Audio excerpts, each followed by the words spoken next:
kita terus mulalah untuk slot ni adalah untuk kumpulan 9 hingga 16. Okay, so projek korang adalah projek UiTM Segamat, betul kan? Betul. Okay.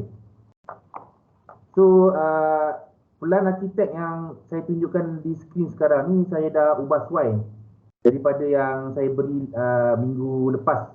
Saya dah susun balik sebab pelan yang saya ada ni adalah pelan yang memang berterabur sikit lah. Dia tak lengkap lah, dia tak ada touch block, lepas tu drawing dia pun ada tak lengkap. Tapi yang ni saja yang salinan yang saya ada.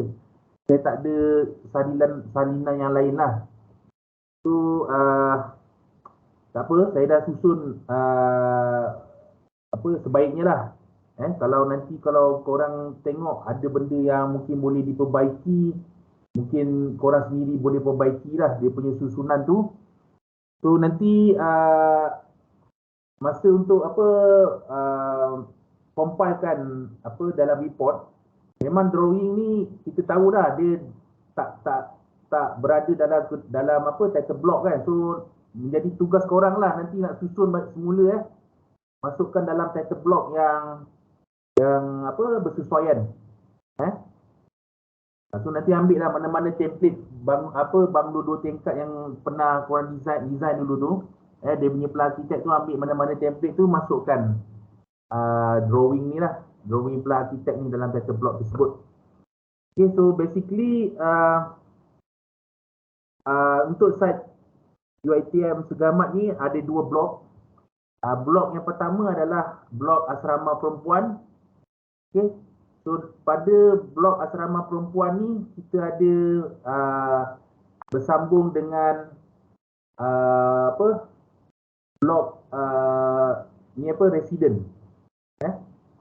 Yang ni kira macam mungkin rumah warden lah. Mungkin rumah warden. Okay. So untuk asrama perempuan saya dah susun macam ni. Yang ni dia punya layout. Layout untuk dia punya layout di mana kedudukan staf resident, asrama perempuan dan asrama lelaki. Okay, yang macam korang nampak ni ada apa lagi ni? Ni rumah sampah. Ini rumah tangki sedut. Tangki dia punya tangki sedut lah, ada pump kot. Tu nanti kita tengok kemudian. Kemudian yang ni adalah asrama perempuan. So lukisan yang pertama yang korang nampak dekat sini, ini adalah lukisan plan untuk ground floor asrama perempuan. So yang di sebelah kiri ni, yang di sebelah kiri ni adalah staff resident. Yang tadi saya bagi tahu tu, ni kemungkinan ini adalah rumah warden lah. Rumah warden. So seterusnya kita ada, dia bersambung dengan sebahagian blok asrama perempuan. Kalau kita tengok kat sini, dia punya pelan arkitek ni dia straightforward je lah. Saya rasa antara tiga-tiga projek ni, kalau untuk reka bentuk struktur ni yang paling senang lah. Paling senang lah sebab dia punya beam pun pendek macam ni kan. Ni ada beam panjang lah juga. Ni yang paling senang lah. Okay. Dan sepatutnya benda ni boleh disiapkan dalam jangka masa yang lebih pendek. Jika dibandingkan dengan dua lagi projek Mawib dan SMB Tanjung Priok. Okay. So kita ada dekat sini ni macam wing sebelah kanan asrama perempuan. Kemudian kita dekat sini apa lagi ada ni apa plan untuk first floor. Ini tak apa, ni nanti saya ubah lagi Ni asrama perempuan. Nanti saya ubah lagi, kita tinggal tadi. So untuk rumah warden, dia setingkat je rumah warden tu. Resident staff. Staff resident. Dia satu tingkat je. So dekat first floor ni kalau korang tengok nampak bumbung je lah. Daripada situlah yang kita tahu yang rumah warden ni ataupun staff resident ni dia satu tingkat je. Okay, so satu tingkat. So dekat sini apa lagi kita nampak dia punya bumbung. Bumbung dia ni. So bumbung dia macam ni. Daripada sini kita boleh tahu bumbung ni daripada mungkin atap genting lah. So banyak benda yang mungkin akan jadi satu unknown lah untuk projek ni sebab banyak dia punya notation tak ditunjukkan tau. So apa yang kita boleh buat, kita just assume lah, bukan assume lah, maksudnya kalau you all tak pasti kan, boleh tanya antara saya ataupun siapa yang semak kumpulan you punya kumpulan untuk predict review ataupun semakan berkala. Antara tu lah boleh tanya. Sebab dekat sini memang dia tak ada bagi tahu. Tapi kita boleh nampak lah yang ni mungkin atap genting. Kenapa saya highlight benda ni? Kalau atap genting ataupun metal roofing ataupun metal sheeting kan, dia akan mempengaruhi loading. Dia akan mempengaruhi loading lah. Dekat bumbung juga dia ada roof truss kan. So roof truss saya tak pastilah dia ada ke tak. Dia bagi tahu apa-apa, tengok ni macam dia tak ada bagi tahu dah. So dekat sini kita tak tahu dia pakai call form ke ataupun timber untuk roof truss dia. So yang ni kena tanyalah dengan siapa yang predict review tau. Nanti korang kena jumpa semakan berkala sebab better tanya dia lah. Kalau tanya saya, mungkin bukan saya yang akan menilai. So nanti tunggu jadual siapa yang menilai untuk penilaian berkala tu, sebab nanti bila tak tanya dia, nanti dia bila you dah buat susah, nanti dia tanya ni roof truss ni macam mana kan, nanti dah pakai loading salah, nanti nak kena kira balik. So kena tanya dengan mereka lah, siapa yang menilai untuk kumpulan korang ni lah. So jadual nanti akan dikeluarkan oleh Aizat. Dr. Aizat dah bagi ke jadual yang berkaitan? Dah bagi ya dekat korang? Belum Dr. So nanti tunggulah. Tunggu ni. So nanti apa, sebab benda ni dia berkaitan dengan loading. Sebab kalau metal roofing dengan genting dah lain lah dia punya load kan. So bila dah lain tu banyak macam-macam lah di effect dekat dia punya beam size kan. Kadang-kadang pakai beam size kecil sebab mungkin loading tu rendah, sebab mungkin you assume itu metal roofing, dah jadi loading tu rendah lah. Jadi structural element seperti beam, column dia akan lagi kecil. So kena tanya dengan mereka lah. Okay, kemudian ni untuk refresh kalau dalam satu, saya tunjuk ni lah dulu. Kalau dalam satu key plan, dalam satu floor, untuk projek structure ni, untuk IDP 2 ni, orang bebas tau memilih sama ada nak reka bentuk structure ni, sama ada guna reinforced concrete macam yang kau orang ambil dulu lah RCD tahun 3 kan, reinforced concrete, ataupun mungkin nak guna structure IBS, ataupun mungkin nak guna steel structure. Dia terpulang kepada korang lah. Tapi bila tiga method ni, contohnya tiga method ni, dia mungkin akan gunakan software yang berbeza-beza kan. Dia akan gunakan software yang berbeza-beza lah. Sebab design gunakan software adalah satu keperluan tau. Tak nak apa-apa method design pun korang kena design juga guna software lah.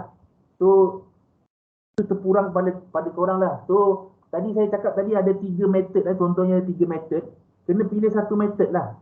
Dan nanti masa final presentation, korang kena ada reasons kena ada reasons kenapa pilih untuk design melalui sesuatu kaedah yang korang dah pilih. Kena bagi tahu apa consideration yang korang ambil, kenapa pilih. Contohlah design structure ni guna reinforced concrete design, kenapa pilih tu. So, nanti bila panel tanya, jangan bagi tahu sebab contohnya Dr. Reza suruh. Jangan macam tu. Kena ada satu technical reason lah. Kenapa korang pilih ni? Kenapa tak guna IBS? IBS dengar kata lagi murah. So kena fikirkan lah dia punya reason tu lah. Yang tu saya bagi soalan bocor lah. Yang kalau saya tak bagi tahu nanti memang korang tak boleh jawab. Memang confirm tak boleh jawab. Kenapa guna Esteem? Kena bagi tahu lah. Kenapa guna Esteem? Mesti ada sebab kan. Dia seumpamanya kalau kita nak travel daripada Bangi pergi ke Kedah. Banyak cara kan. Naik kereta, naik bas, naik flight. Kenapa korang nak naik flight? Mesti ada sebab kan. Okay. So kena fikirkanlah sebab-sebab tu kan. Macam IBS ni khusus pernah belajar. IBS tu elektif tahun 4 rasanya. Pernah ambil tak? Tak pernah, doktor. Tak lagi. Saya rasa semester Kakak tak pernah ambil semester ni ke atau semester lepas? Semester lepas doktor. Oh, tapi tak pernah ambil Siapa pernah ambil? Ni. Semester ni doktor. Oh, baru nak belajar. Okey, tak apa So nanti decide lah decide untuk grup-grup masing-masing. Korang nak guna apa? Okey. So saya tunjuklah katakanlah you all nak guna Esteem. Gunakan Esteem kan. So saya ulang just refresh lah. Benda yang perkara pertama yang you nak kena tahu kan. Nak kena tengok adalah dia punya grid line tau. Grid line ni problem sikit lah untuk site ni. Kalau tengok sini kan 1, 2A, 2B, 2C, 2D 2C balik. So kalau benda ni terjadi maksudnya nanti minta korang edit sendirilah. 2C ni jadi mungkin 2E edit sendiri. Tapi bukan kat sini je. Nanti kalau kena edit, dia banyak tempat tu kena tengok. Dekat tempat lain kena edit lah. Ni macam ni 2C kan. Kena tukar lah. Kena tukar dulu sebelum start. Guna Esteem tu kena tukar dulu. Ni 4 pula. Pening Macam mana nak buat ni benda ni?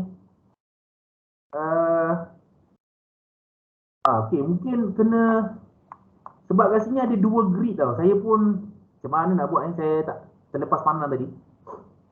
So dekat sebelah kanan ni 1, 2, 3, 4. Okay, sebelah kiri ni 1, 2A macam tu kan. Tu kita tengok 2A ni. 2A ni sini tak ada ni. Tak kena semak benda ni. Dia ni 4 tau. Kat ujung tadi ni 4. Tapi dekat sini dia lari. Mana numbering ni? So tak apa nanti macam mana nanti korang tengok mungkin kena edit sendirilah. Edit sendirilah masing-masing lah. Sebab benda ni sangat mudah. Bila kita dah import tracing, import pula architect dalam Esteem software. Contohlah kalau guna Esteem, nanti dia lari-lari tau. Dia tak ni. So itulah dia agak kena buat dulu ni, kena tengok balik. Kena tengok balik dia punya grid line kan. Mungkin korang boleh rename balik lah dia punya grid line ni. Okey? Macam ni juga kan. Yang ni S1, S2 sampai S18. Lepas tu ABC kan. Ni dah A tau. ABC yang blok yang sebelah kiri ni, asrama perempuan. Lepas tu nanti dia mirror dekat sini. Ni S, yang ni S juga balik. Lepas tu patah balik R, pergi sampai A. So dekat sini kan, kalau korang nak ubah ni nanti, banyak sangat lah. Kalau sini tak apa, ni sikit je. Yang ni nak ubah balik kan. So apa yang saya boleh nasihatkan, kalau nanti dalam Esteem, kalau S kan, contohlah, yang ni ada S, yang ni pun ada S. S ni dalam Esteem buat S. Tapi S ni dalam Esteem mungkin boleh letak S titik. Letak titik. Untuk bezakan lah. Sebab nanti dalam Esteem kita tak boleh inputkan 2 grid line S yang sama lah. Tak boleh. Dalam satu key plan tak boleh ada 2 S. Dia kena ada 1 S je. So since benda ni banyak kan, so kita tak boleh buat apa. So S yang ni saya suggestkan kalau guna Esteem letak titik. S titik R titik. Q titik, P titik. Yang tu je lah yang boleh buat. Tak ada kalau nak tukar balik kan memang banyak banyak gila lah. Takut nanti korang tersilap masuk tau. Nanti dekat sini mungkin yalah ni dah sampai S kan. R S T T W kan. W dah dekat Z lah. Lepas tu nak start apa balik. That's why saya tak sarankan orang tukar kepada huruf lain. Sebab ni dah mungkin Z sampai sini kan. Takkan nak yang ni nak buat apa balik. Dah letak A balik. A dah sana balik. So tak ada choice yang paling mudah letak titik lah. Sebelah kanan ni. Okey, cuma yang ni nanti korang tengok balik. Tengok balik lah. Ni sikit je yang dengan sebelah kiri tu. Untuk semua key plan tu kena konsisten Okey, so lepas grid apa lagi yang korang kena tengok? Tengok drop. Drop satu key plan ni, katakan ground floor ni, tengok dia punya drop. Cari nilai slab dengan drop yang paling rendah. Maksudnya slab tu paling tinggi lah. Kenapa kita kena cari slab yang paling tinggi? Tapi sini dia tak ada FFL tau. Dia ada up je macam tu. Okay. Kenapa kita kena cari slab yang paling tinggi? Sebab nanti nak input slab dengan beam. Untuk slab yang paling tinggi kedudukan dia, kita nak assume dalam estim dia punya drop tu kosong. Ingat tak dalam estim dia punya drop tu kosong. Saya tunjukkan Mungkin dah setahun dah tinggal. Ada tak ingat lah.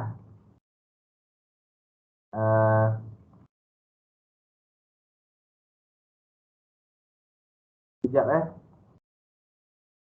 Ini simpan ni.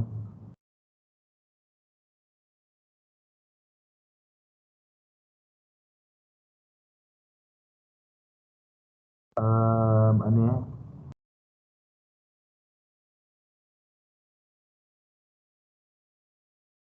sekejap.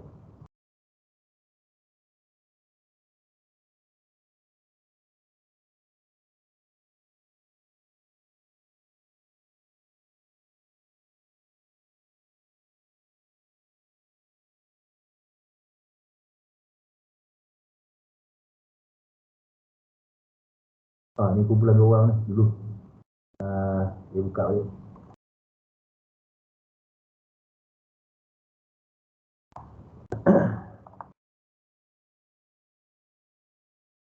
Contohlah drawing ni kan. Contoh, bila korang tengok ni dia tak ada FFL tau. Dia ada up. So kena tengok overall ni dekat mana slab yang paling tinggi lah. Okey, saya bagi contoh katakan. Korang dah tengok sebelah kiri. Yang sebelah kiri punya part dengan sebelah kanan kan. Dan korang nampak bahawa slab yang dalam bilik asrama ni dia up kan. Dia up, tengok dia punya anak panah tau. Maksudnya dalam bilik ni dia punya slab lagi tinggi daripada laluan sebanyak 50 mm. Tengok nampak 50 mm kan. So maksudnya dekat sini kita boleh tahu kalau laluan ni slab dalam asrama ni dia tinggi 50 mm. Yang ni tinggi 50. So kita assume lah, bukan assume lah. Kalau katakanlah dalam asrama ni slab dia paling tinggi, maksudnya nanti dalam estim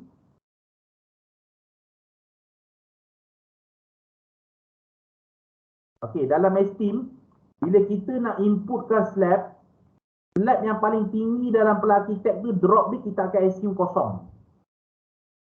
Kosong. Kalau nanti ini saya punya approach lah. Kalau saya kalau tersilap apa dia punya masalah dia, katakanlah kita dah tahu slab dalam ni tinggi dia lebih tinggi 50 mm dan berbanding dekat sini kan. Katakan korang tersilap. Korang dalam estim input slab dekat sini drop dia kosong. So yang ni 50 lagi tinggi kan.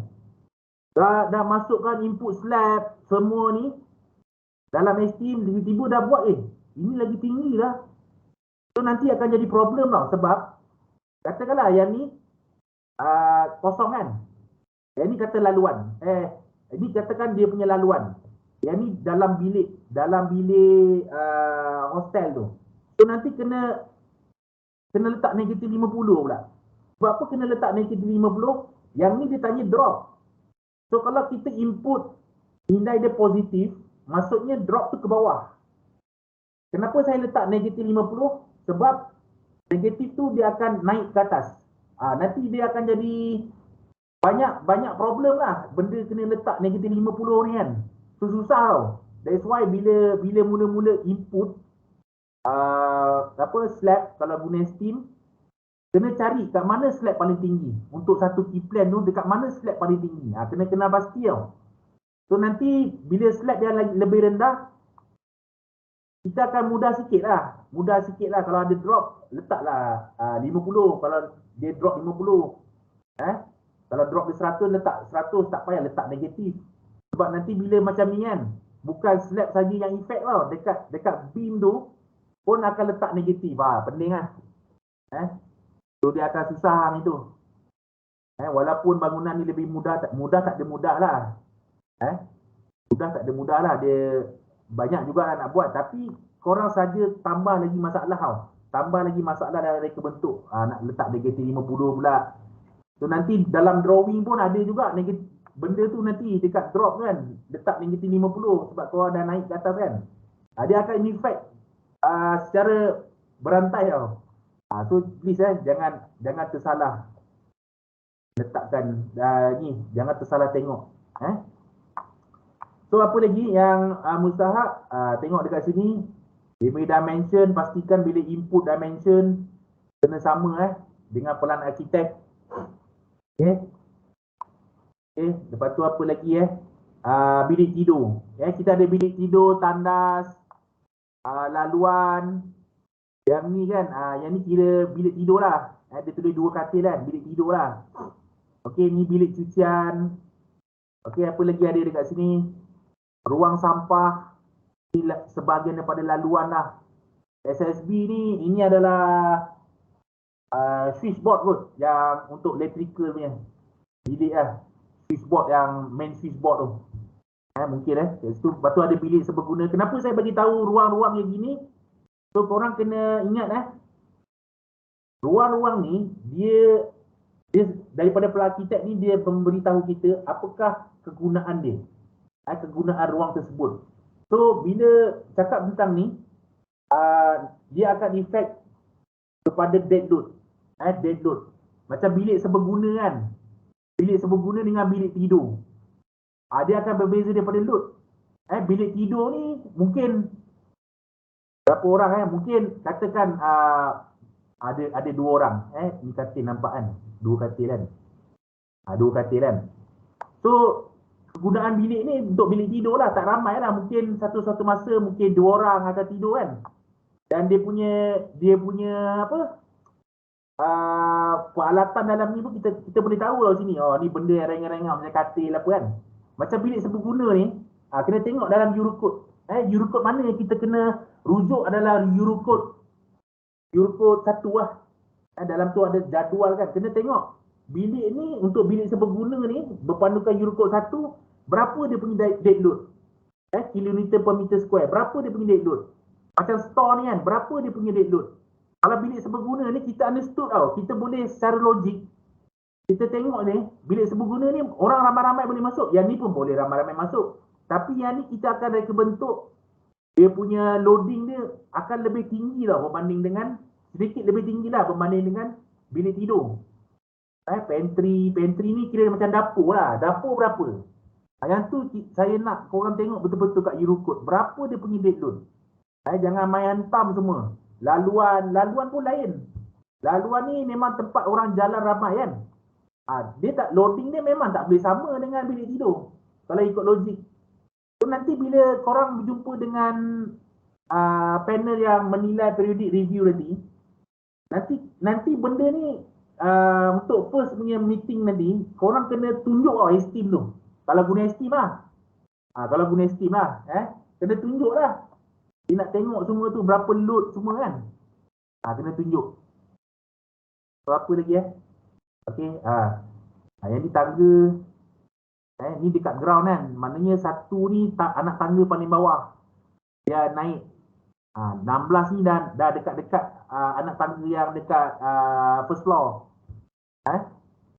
Lepas tu dekat sini apa lagi ada kita boleh tahu, dia punya brick wall. Brick wall ni tebal dia berapa? So kita boleh ukur sekali, ukur dekat dekat AutoCAD ni lah. Kita boleh berapa dia punya ni. Sebab maklumat dalam plan ni tak cukup kan. 150. Okay. So brick wall 150 kan. So kita boleh understood dekat sini dia punya brick wall ni adalah single layer lah. Kalau tengok dekat sini untuk just refresh. Okay. Saya tunjukkan yang ni memang kena guna Eurocode 2 jangan guna Eurocode, jangan guna BS, kena guna Eurocode 2. So kalau tengok material ni kat brick properties kan. Yang ni kan kalau by default dia memang 53 tau. So korang kena pastikan yang ni tukar 2.5. 2.5 klik OK lah. So yang tadi dinding tu 150, kita assume dia 115 lah. Kalau dinding yang lebih tebal 230, dia punya loading tu 5 lah. So ada beza tu. So beza dia dekat mana? Kalau kita input brick wall, contohnya dekat sini, tengok dekat sini dia ada index 1 dengan index 2. So kalau index 1, index 2 saya pergi index 2 dulu. Maksudnya thickness dia adalah 115. So yang ni korang boleh gunakan untuk brick wall yang single layer. Yang 150 yang kita dah kira tadi kan. So boleh lah input. Okay, inputkan tu. So loading dia tu masih 3 lah sebab tadi saya tak tukar kan. Saya tak tukar kat sini. Tak apa, saya tukarkan Katakan kita tukar 2.5 Ini okey. So yang ni adalah padam dulu Padam dulu lah. Okey, saya masukkan balik. Ini berapa sekarang?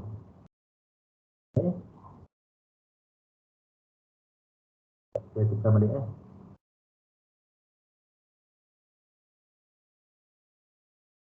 mana tak keluar?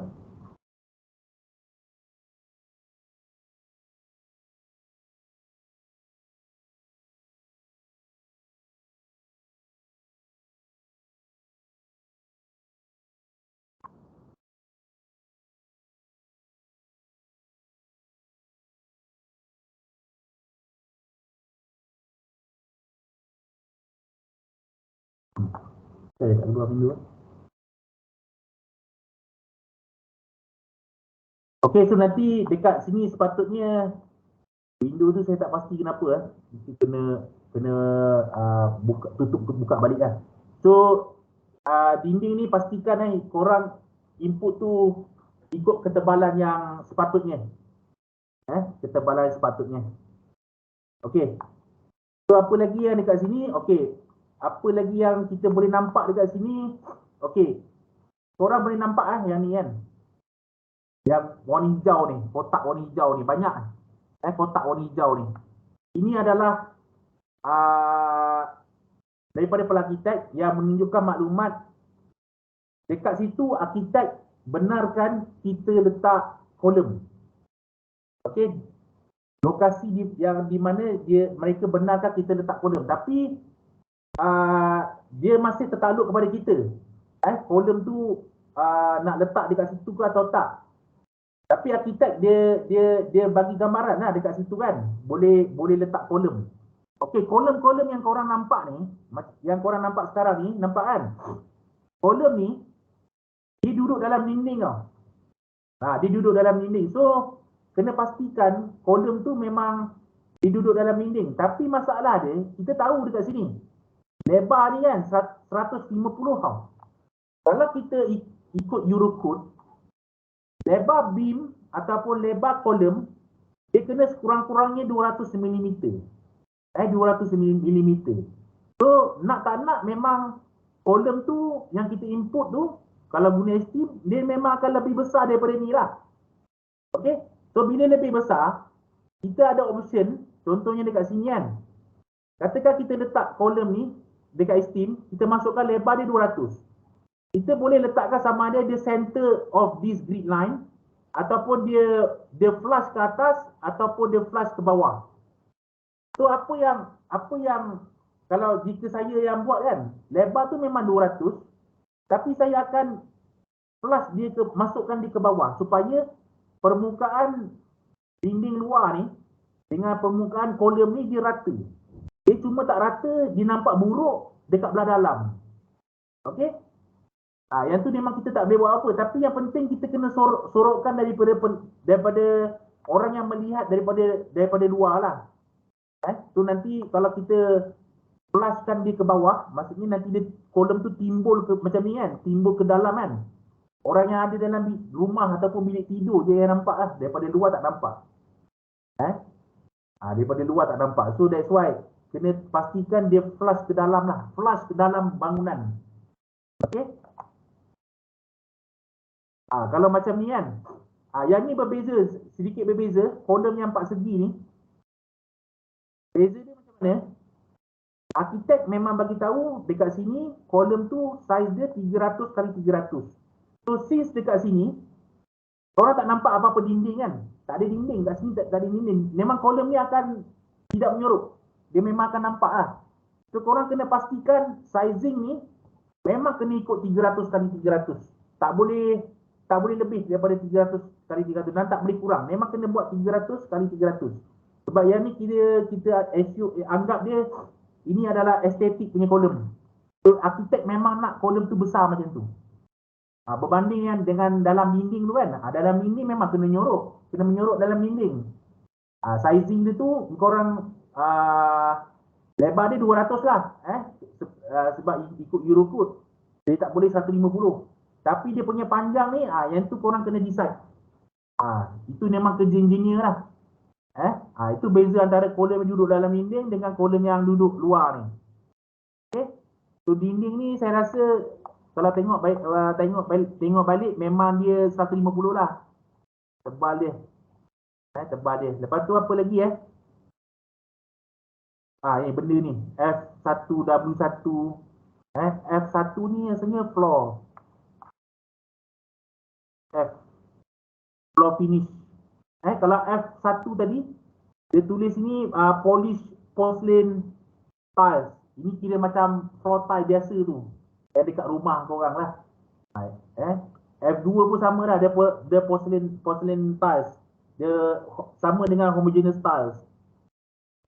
Carpet tiles ni ni macam kalau korang ingat lah, masuk bilik pensyarah kan, bangunan lama kan, kalau ada carpet tu dekat bawah tu, kalau ada carpet, mungkin orang biasa masuk bilik Dr. Yazmin dulu, dia pasang carpet kan, macam tu lah carpet tu. So nanti loading lain lah. Carpet tiles dengan yang tiga-tiga ni kan, yang tiga-tiga ni sama dia punya loading tu. Carpet tiles lagi ringan, tak boleh sim sama. Carpet kan lagi ringan daripada floor tiles tu kan. Okey, lepas tu carpet roll mungkin sama dengan carpet tiles. Cement render lain. Cement render macam dekat walkway, dekat kaki 5 luar bangunan tu kan, cement render yang tak ada tiles tu, yang lantai cement biasa tu, itu cement render. Okey, lepas tu laminated timber strip. Laminated timber strip ni macam kalau dekat rumah-rumah lah, biasanya dekat tingkat pertama dia tak pakai tiles, dia guna macam lantai tu macam nampak lantai kayu. Itu laminated timber strip. Kena tengok dia F berapa. Kalau kita tengok dekat sini, dia bagi tahu lah F1. Yang ni tiles lah. W1 apa cuba tengok dekat legends ni. Wall finish. Wall finish ni apa, cat biasa. Ni wall ni tak ada apa lah. Tak ada apa-apa. Yang penting dekat sini wall ni tengok dia tebal dia berapa. Tapi mostly memang 150 lah.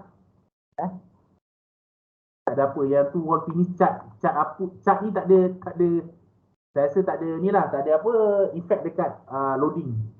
Floor ni memang ada efek dekat loading. Skirting finish S ni ni tile lah, ni boleh neglect kan. Ini buat skirting. Ni boleh neglect lah. Eh? Skirting tu maksud dia apa Siapa tahu skirting tu maksud dia apa? Ada orang kat dalam ni. Skirting tu siapa? Siapa tahu? Abrar ada. Skirting tu apa? Abrar. Skirting tu kalau dekat tepi-tepi dinding tu kan, dekat lantai tu, kan ada keliling tu dia letak, biasanya letak tile yang ada potong kecil tu kan. Dekat antara lantai dengan dinding bahagian bawah tu. Itu skirting lah. Itu tak apa, itu boleh neglect lah benda tu as berapa. Ceiling finish ni, yang ni nak kena consider. Ceiling finish, dia macam-macam ni, plasterboard ni kira macam ada ceiling lah, sama lah. Ini plasterboard ni plaster ceiling. Plaster ceiling lebih kurang macam plaster ceiling lah. Plaster ceiling daripada kapur. Plasterboard ni dia daripada kapur juga, tapi permukaan dia atas dengan bawah, permukaan atas dengan bawah dia telah dilitupi dengan satu lapisan, mungkin lapisan kertas tau. Tapi still material dia sama, so kita boleh assume dia macam plaster ceiling lah. Ceiling kapur dalam bahasa Melayu tu, yang warna putih tu. Ini pun plasterboard, tebal dia 9.5 kan. Ni ada insulation, boleh assume lah benda ni sama. Lepas tu yang ni ceiling, ni fiberboard pula ni fiberboard. Okey, kita decide nombor 1 sampai nombor 4 kita anggap dia macam ceiling, plaster ceiling ataupun ceiling asbestos yang biasa tu. Yang biasa. Tapi yang nombor 5 ni, ini maksud dia bila kita katalah kita duduk dekat tingkat 1 kan. Tingkat first floor. Katalah sekarang kita duduk dekat first floor. Lantai yang kita pijak sekarang, bawah lantai yang kita pijak sekarang, katakan dia bagi tahu dekat arkitek tu dia guna skin coated and paint.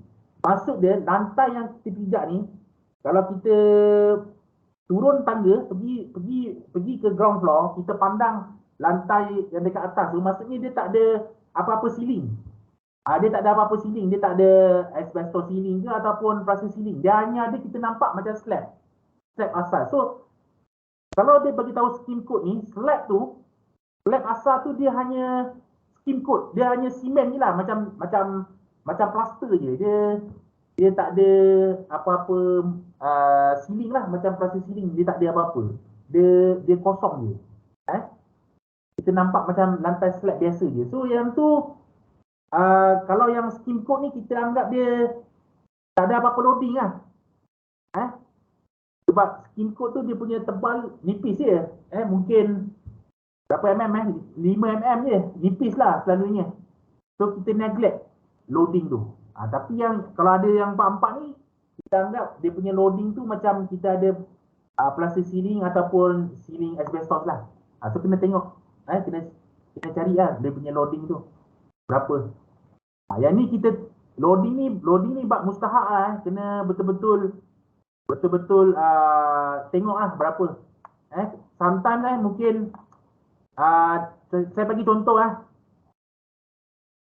Ini saya tutup balik lah. Saya buka balik.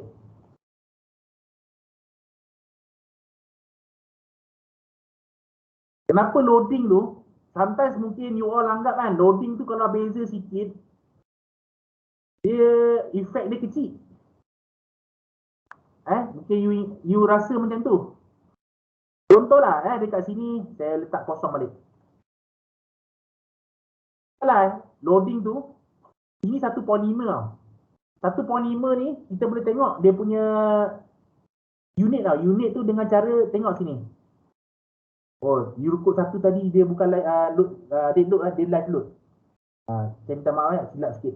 Dia live load So unit dia adalah kilometer per meter square. Kilometer per meter square. Let's say lah you termasukkan dia punya live load 1.5. Sepatutnya kena letak 2.5. So beza dia 1 km. Beza dia 1 lah, 1 km per meter square. So 1.5 km per meter square ni dia sebenarnya kalau dekat lantai ni, kalau kita ambil area dia 1 meter kali 1 meter, kita akan impose load lantai yang 1 meter kali 1 meter tu sebanyak 1.5 kN per meter square ataupun 150 kg. 1.5 kN sama dengan 150 kg. Okey, 1.5 kN bersamaan dengan 150 kg. Kalau sepatutnya slab tu dikenakan loading sebanyak 2.5, maksudnya 1 kali 1 ni loading yang patut dikenakan adalah 250 kg. So kalau kata you salah masuk 1.5, sepatutnya 2.5, maksudnya you dah terkurang letak loading 100 gram tau. So kalau kita tengok slab ni, you tengok dimension ni kan. Ini dah lebih kurang 5 meter lebih. 5 kali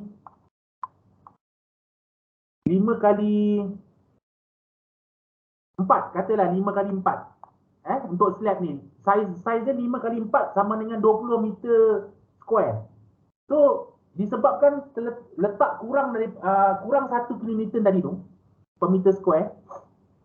Maksudnya 5 kali 4 20 kali 20 kali 100 berapa? 2 tan tau. 20 kali 100 kilo sama dengan 2 tan tau. So dekat situ kan, dia tak boleh assume loading tu alah sikit je doktor. Sikit je bro, tersilap sikit je. Tak boleh. You dah terkurang letak 2 tan tau untuk satu slab ni. Okey. So macam mana yang lain-lain pula? So kena tengok betul-betul lah. Tengok betul-betul. Kalau loading ni saya boleh katakan lah, kalau dulu masa RCD silap tak apa lagi. Kalau silap sikit-sikit. Kalau dah masa IDP ni, kalau loading dah silap, dia dah tak payah tengok apa dah. You punya design ni silap. Dah salah.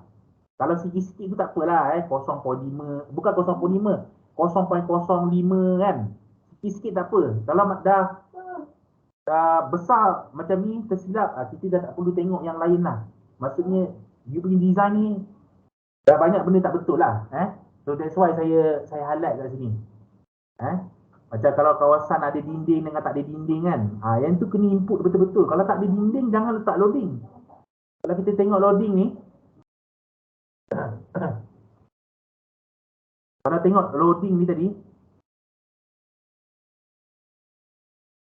loading ni ni patutnya 2.5 saya tak tukar. Dengan yang satu tadi kan, dinding tebal kan, 5 kan. So masuk dekat sini, kalau kita klik kat sini, ini kN per meter square. Sama lah macam tadi slab. Kalau kamu tersilap masuk, katakan tersilap masuk yang dinding yang tebal, padahal dia dinding nipis tau. Kan, dinding yang 115 tu. So untuk 1 meter persegi, you dah letak excess load sebanyak 250 kilo. 250 kilo. So memang bukan satu kesalahan kecil lah dalam reka bentuk. Yang tu kena hati-hati. Kena hati-hati. Okey. So saya patah balik kat sini. Asrama perempuan dengan lelaki sebenarnya lebih kurang sama je. Apa lagi yang ada dekat sini? Yang ni kan. Yang ni dia ada macam siapa Veranda. Balcony. Dia ada balcony tau. So kalau kita tengok dekat sini, macam mana saya tahu balcony? Kita boleh nampak yang ni kan. Ni ada balcony. Ni daripada pandangan hadapan lah. Elevation 1 ni pandangan hadapan. Pandangan belakang pun dia ada balcony. Setiap bilik kat luar tu ada balcony. Macam asrama korang KBZ ada kot. Ada balcony kot kat luar. Dekat section ni pun dah boleh nampak. Ada balcony. Okay, ada balcony. Okay, so dekat balcony ni, tengok baik-baik. Ini slab. Dan slab untuk floor ni lah, second floor contohnya. Kita boleh input slab dan beam lah. So beam tu akan ke bawahan. Beam tu akan ke bawah slab lah kan. Bawah slab ni. So korang nampak dekat sini. Dia punya bawah slab untuk balcony ni. Kita boleh tahu tau. Dekat sini tak boleh letak beam. Ni quite challenging juga lah. Dia tak boleh letak beam. Ada beam dekat sini. Maksudnya keluar bilik asrama tu, kalau kat luar kat veranda tu dia memang ada slab je. Dia ada slab, lepas tu dia ada brick wall. Brick wall ni dia bukan tinggi tau. So korang boleh ukur lah dari sini. Boleh ukur berapa tinggi brick wall ni. 900 kan. So nanti dekat estim memang sepatutnya kena input slab saja tau. Maknanya beam ni tak boleh keluar.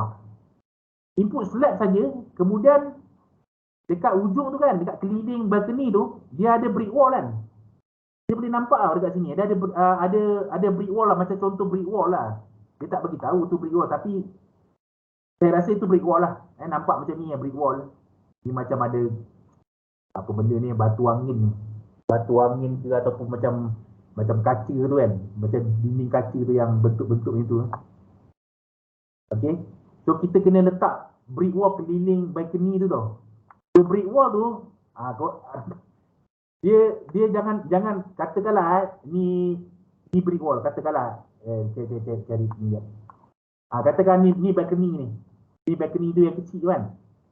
Korang jangan masukkan brick wall tu macam ni tau. Yang ni saya tukar. Kalau tengok, perhatikan, dia tadi dalam plan arkitek tinggi dia 900 kan. Kalau yang ni dia punya kalau you all set default height, maksudnya dia ikut berapa ketinggian dinding yang default floor to floor lah. Floor to floor. So floor to floor dekat sini lah. Ni sebab ni stump. So kalau you all pilih default height, maksudnya dia akan ikut floor to floor punya height. So dekat sini sepatutnya kita tahu dari plan arkitek tu 900. Yang ni memang kena masukkan 900 lah. So saya tunjukkan macam mana nampak macam 3D kan. Nampak ni? Kalau yang ni dinding yang default height. Yang ni default height. Yang ni yang depan saya tulis 900, yang ni lah. So jangan letak lebih. Sebab nanti lebih, sebab dekat luar ni, tadi balcony ni tak boleh letak beam yang dekat sini tau. Beam ni tak boleh letak tau. That's why kalau boleh letak beam senang. Dia nak isi berapa loop pun tak apa. Tapi sepatutnya kena masuk lah yang sebenarnya berapa tu. So masalah ni tadi, beam ni tak boleh letak. Beam yang kat sini yang kecil ni tak boleh letak. Yang beam yang kecil ni pun tak boleh letak. So yang ada slab je kan. So dekat situ memang jangan letak full height lah, full height. Memang kena letak tinggi sebenar dia. Tinggi sebenarnya 900 kan.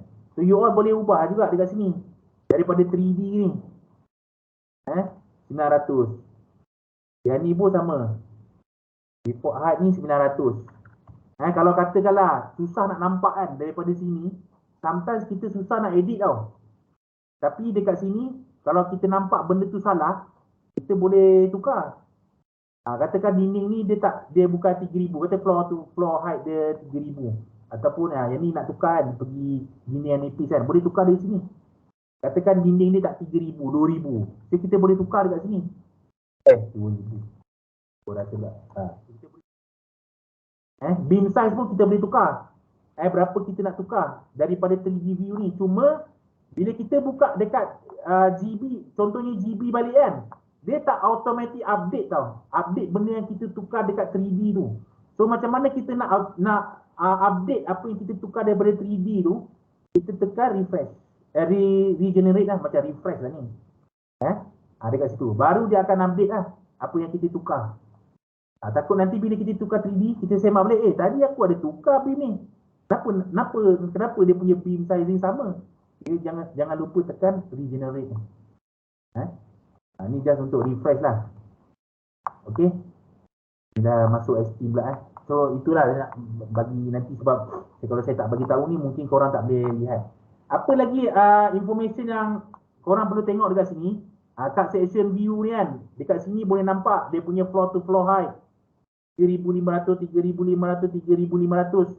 Selain daripada tu, kita boleh nampak dekat sini apakah sizing beam yang especially dia punya depth of beam yang arkitek benarkan.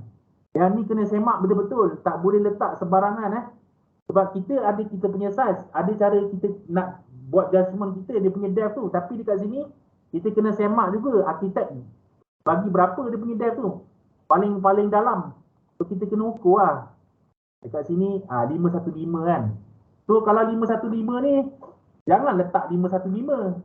Kalau you nak letak paling-paling pun 500 lah.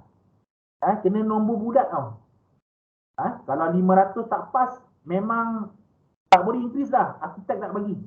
Dia bagi 515 je. Kalau 500 tak pas, 515 saya rasa pun tak pas juga. So korang kena increase dia punya width pula. Width pula. So basically dekat sini kita boleh nampak berapa dia punya depth of beam tu yang arkitek benarkan. Ni 600. Dia lain-lain tau. Kena tengok betul-betul. Satu-satu. Ni 600. Dekat roof dia yang 500. Kalau dekat sini, yang sini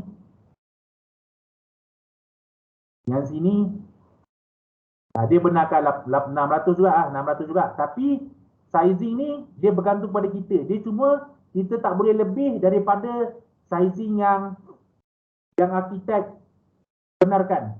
Sebab mungkin nanti dia akan effect dekat dia punya clearance height. Nombor 1 clearance height. Lepas tu nombor 2 dia punya ceiling. Takut nanti tiba-tiba kan dia nak letak. Sebab ni beam ni arah sini kan. Nanti dalam katakan ni dinding. Mesti ada beam juga dekat sini kan. So dia akan effect dekat clearance height. Dengan ceiling. Kalau beam you all, contohnya dekat sini 600, you buat beam 700, nanti ceiling tu beam tu tak boleh ditutup oleh ceiling. Nanti nampak beam tu kan. So benda-benda tu you kena alert lah. So sizing ni just untuk panduan, tapi sizing yang kita decide memang bergantung pada kita. So saya ulang balik, mungkin refresh sedikit macam mana kita nak anggarkan depth of beam. Dia punya lebar you all dah tahu dah, paling kurang 200. 200. So kalau untuk bangunan macam ni saya akan seboleh-bolehnya guna 200. Saya tak akan guna 250. Saya akan seboleh-bolehnya 200. Melainkan memang perlu increase dia punya width. Tapi depth dia macam mana kita nak tentukan? Mungkin korang ingat untuk menentukan kedalaman beam, kita akan gunakan formula D donkey, D dash sama dengan L over 13 ataupun L over 15. L over 13 ataupun L over 15. So apa yang saya selalu gunakan? L over 13. Katakan dia punya span ni, kita tahu ni kolom dengan kolom kan. Dekat sini mungkin kita tak nak letak kolom. Kita boleh letak kolom sebenarnya, tapi kolom tu kena duduk dalam dinding lah. Kena duduk dalam dinding lah, tak boleh dah buat besar-besar macam ni. Kalau katakan kes pertama, yang ni kita tak nak letak kolom. So kita tahu lah ni 7,000. Dia punya span 7,000. So D dia, beam dia, dash dia paling kurang adalah 7,000. Kita guna L over 13 bagi dengan 13.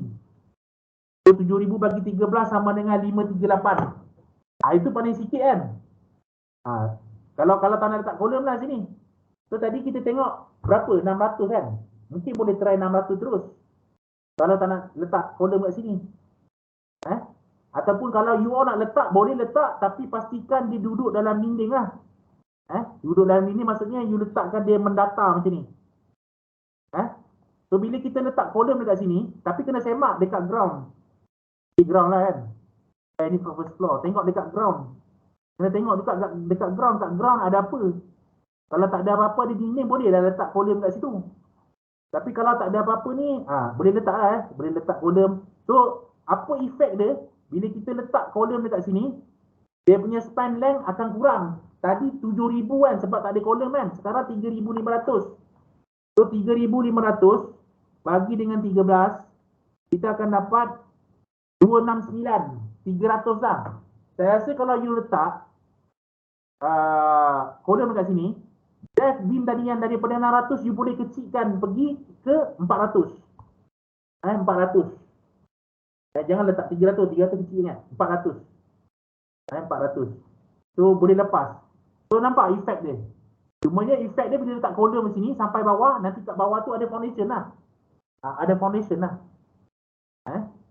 Dia ada beri kesan ni kat bawah ni, kalau sampai ground, dia ada foundation lah. Tapi kalau you tak letak kolom, ini memang tak ada foundation. You punya structure, dia punya beam akan jadi lebih besar. 600, mungkin 600. Lepas tu kolom ni akan jadi lebih besar lah, sebab loading tu daripada 3 kolom jadi 2 kolom saja kan. Lepas tu nanti foundation akan lebih besar lah kalau ada 2 kolom saja. Foundation akan jadi lebih besar. Kalau ada kolom kat sini sampai ground, kolom ni akan sama besar lah sebab kita follow arkitek kan. Kemudian foundation akan lebih kecil lah sebab sini ada foundation, sini ada foundation, sebab kita letak kolom kan. Sini pun kita ada foundation, tapi foundation kita tu akan lebih kecil lah sebab loading tu distribute daripada dah jadi 3 tempat lah. Dah jadi 3 tempat lah. Dia akan jadi, foundation tu akan jadi lagi kecil. Kalau guna file cap, file tu bilangan file mungkin akan jadi lebih kecil. So yang tu you all kena decide. Nak letak tiang atau tak letak tiang. Tengok apa pro and cons dia. Kena tengok. Benda tu memang akan ditanya nanti. Macam saya lah. Kenapa you tak letak ni? You kena bagi tahu lah jawapan dia apa. Boleh cuba kan. Kalau aku letak sini, kolom apa, tengok foundation ni jadi apa? Beam ni boleh ke 400? Kalau tak letak apa jadi? Beam ni boleh ke 400? Cuba tengok. Tengok balik. Okey. So benda yang sama untuk asrama lelaki. Sama je. So, saya tak ulang balik lah. Sama je dia punya layout ni. Sama, cuma yang dekat sini yang asrama perempuan ni ada rumah warden lah. Staff resident. Itu je lah. Lain semua sama je. Yang ni ada apa?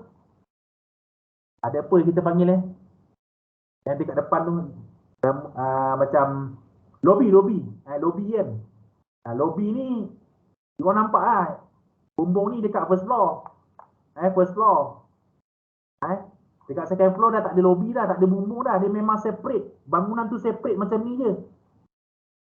Dekat atas pun sama. Bumbung macam ni tau. Dekat lobby, dekat roof tak ada bumbung dah. Bumbung dekat lobby, dekat first floor je. Okey? So setakat ni ada apa-apa soalan tak? Nak tanya.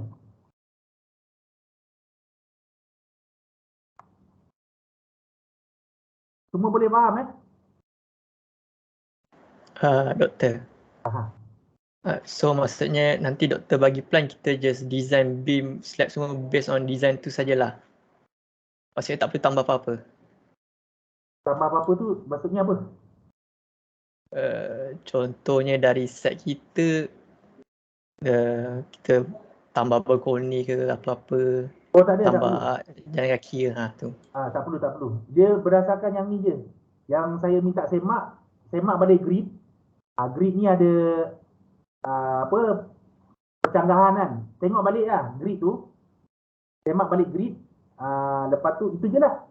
Lepas tu dekat sini asrama perempuan, dia punya drawing ni dia sebab benda ni sama je. Arkitek dia, saya tak ada dapat complete punya drawing lah. Saya tak dapat complete. So benda ni sama je lah. Yang ni juga sama je. Dekat sini kan, kalau korang tengok dekat sini, ni ada domestic water tank. Okay, of course lah domestic water tank, dia duduk atas slab. Slab dengan ada beam lah, additional beam. Dia takkan duduk atas roof truss. Patah ni nanti. Kita tengok domestic water tank ni, saya tak ada info dia punya berapa, dia punya besar tangki dia, sebab tangki tu kalau besar, lebih besar, dia punya loading lagi tinggi lah. Sebab bila ada water tank ni, you tengok water tank ni kan, dia besar ni water tank ni. Okay. So water tank ni kita tengok dia punya berapa satu one piece ni, berapa dia punya lebar, 1 meter kan. Okay, kalau kata kalau katakan panel yang untuk predict review nanti, You boleh tanya dia lah macam mana you nak apa, nak design. Tanya dia macam mana you design, sebab sini dia punya ketinggian tak ada tau. Dia punya sizing area ada, tapi ketinggian dia tengok tak ada, sini tak ada lah. Dia tak ada bagi tahu. Dia tak ada bagi tahu. Ni ada bagi tahu ni. Okey, tinggi dia ni 2 meter tau. 2 meter sebab ada dua ni kan. 2 meter. So boleh tahu lah, boleh anggarkan lah berapa lebih kurang dia punya berat apa ni, air dengan water tank tu. Dan water tank ni kalau korang nampak dekat sini kan, ini bukan macam water tank warna hitam tu tau. Ini yang jenis macam steel tu. Steel. Macam mana tengok dekat sesi 15 kan. Dekat sesi 15 tu, dekat Bandar Baru Bangi tu, korang tengok water tank yang tinggi tu kan, belakang Poliklinik UKM kan. Dia punya tangki air macam tu lah.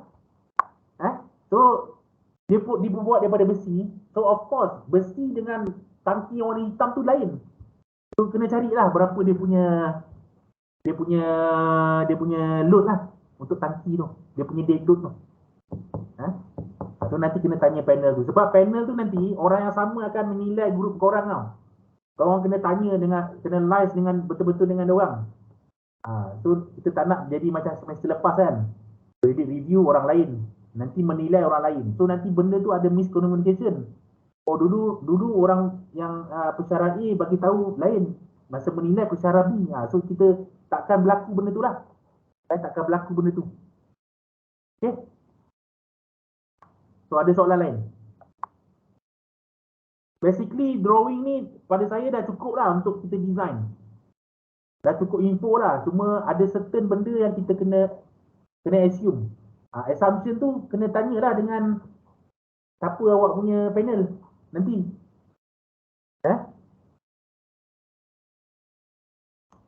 Okay, ada apa-apa soalan lain?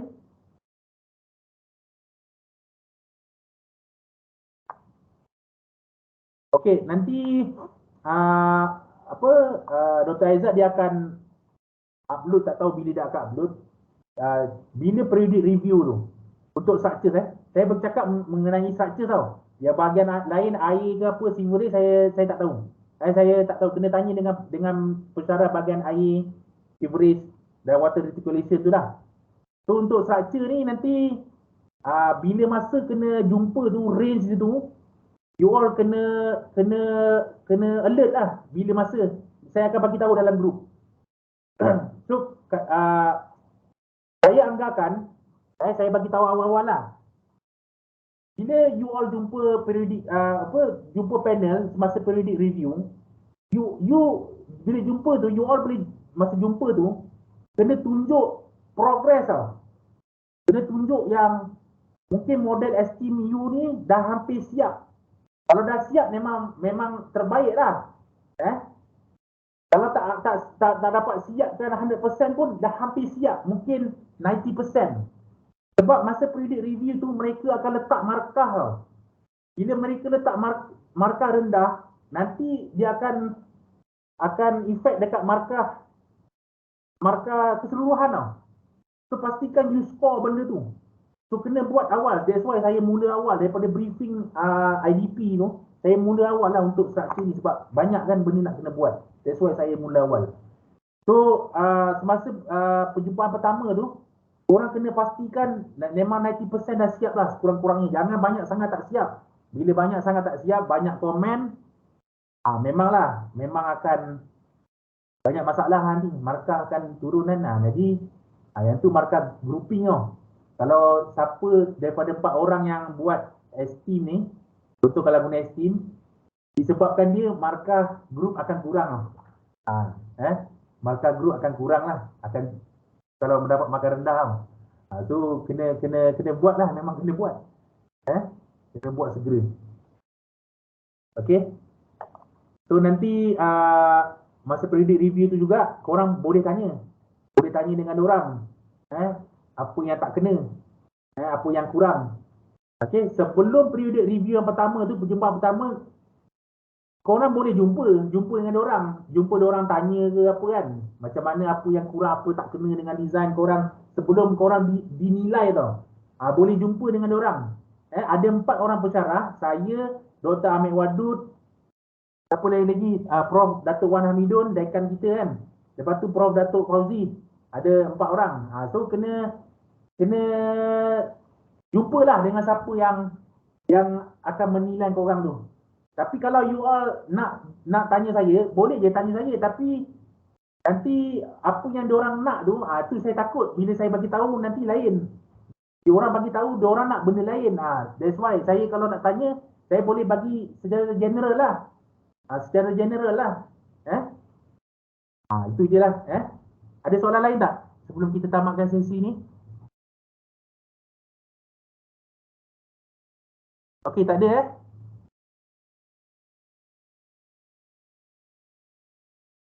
So